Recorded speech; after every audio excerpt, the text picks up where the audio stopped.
This was a week where the country got a glimpse of bipartisanship, because bipartisanship is, of course, the Bigfoot of DC. It's mostly a myth, hard to spot, but if you do catch a glimpse, it's probably not going to end well.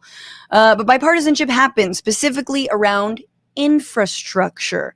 This was the week where Biden appeared alongside a handful of other centrists from either side of the aisle, or as I like to call them, aislists, to announce that they have a plan for a $1.2 trillion infrastructure bill that only includes $579 billion in new spending. It is a far cry from the $2.3 trillion Biden initially proposed, but he says he wants to pass the rest of the package, which includes things like money for healthcare, childcare, higher education, more climate preparedness, through the process known as budget reconciliation, which only needs a simple majority to pass. Remember, what's basically happening, NATO, is that this is the political equivalent of like that puzzle with the fox and the goose and the bag of beans, where like the farmer has to decide how to get all three across the river, but they like can't leave the fox and, you know, like the goose in the same side. You're like, you can't just put the entire infrastructure package on the boat, and you can't leave Mitch McConnell and childcare on one side, that kind of thing. So that's not good for the children. Terrible for the children. So we're doing it. We're basically hauling ass in two trips, as the old joke goes.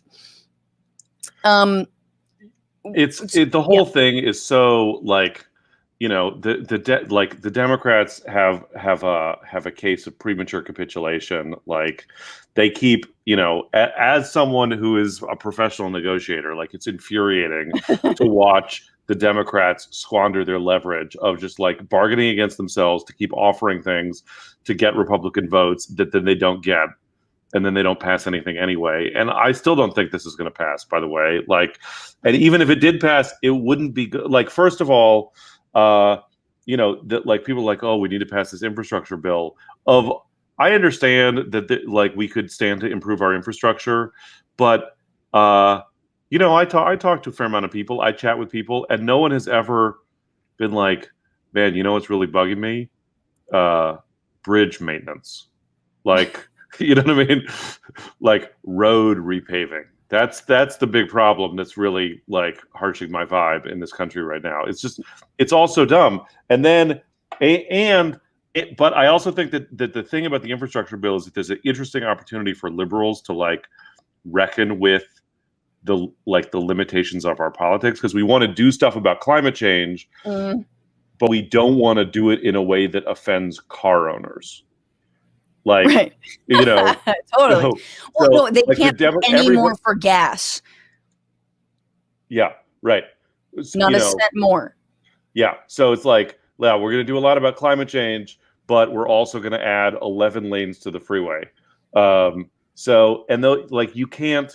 It's not going to work. Like, I understand that, you know, it's not in, you know, climate change is not a thing of individual problems, and it's big oil and there's major multinationals that have created the situation, but there is no climate adaptation without like not, you know, just like politically sucking the dicks of every car owner all the time. No, I mean, it's the same thing with the rich and like raising taxes. It's like, yeah, we can have everything we want, but we never have to raise taxes on the rich. And you're like, don't we though? Although we did speak with Stephanie Kelton, who says we don't, which blew my mind. I'm still trying to, like, I'm like that meme with the lady with all the mathematical problems around her. She didn't convince me. Shots fired. Shots fired. NATO destroys Stephanie Kelton. Yeah. Post it now. Okay, so a little more background. I hear, NATO, your cynicism, but Schumer and Pelosi are set on the idea that this will be a bipartisan bill, but then that will also pass that extra however many trillions of dollars in budget reconciliation, provided that the parliamentarian has no problem with this. Republicans are squeamish around the fact that these two bills would be in tandem. These two initiatives would be in tandem, as Biden said, because they think it means that he would veto their bipartisan bill that they don't even know if they're going to vote for. You see how so they started backtracking because Biden said, oh, we're going to do these things in tandem. We'll do the reconciliation later, blah, blah, blah. They bristled, and then Biden, like a bridge in DC, caved and said he wouldn't veto the bill if he didn't have the reconciliation part attached. And the response was like, good doggy. So this is Rob Portman from Ohio. He's a senator who's a lead negotiator on this. And he said, I'm glad that they have now been de-linked and we can move forward with the bipartisan bill. Republicans were glad to see them disconnected and now we can move forward. Do we think they're going to move forward? Like NATO's saying, even if they pass this bipartisan bill, which is a stretch, but it seems like McConnell doesn't have a lot of reason not to. The fact that they're already assured the passage of that without the other stipulation of passing more, more money in the reconciliation package, and that makes them happy. Like, that gives me no confidence they're actually gonna, they're not gonna do everything in their power to get Manchin or Sinema or somebody else to vote no on that simple majority budget reconciliation stuff. No, they're going to do more than that, which is they're going to say, we're not going to vote for, this is what's going to happen. Republicans are going to say, and Manchin and Sinema are going to go along with it, and Warner, and they're going to say, we're not going to vote for the small, horny for cars infrastructure bill unless you agree not even to try reconciliation on the other thing. You know what I mean? Like, they're not going to stop at okay, we'll de-link it, and if we lose on the other thing. Right. They're going to use the Democrats' determination to get anything in order to leverage blocking the stuff that we really need.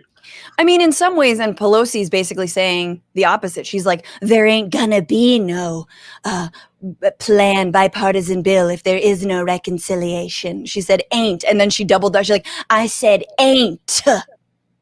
Like, cool. Pelosi, when Nancy uses, urban vernacular, she means business.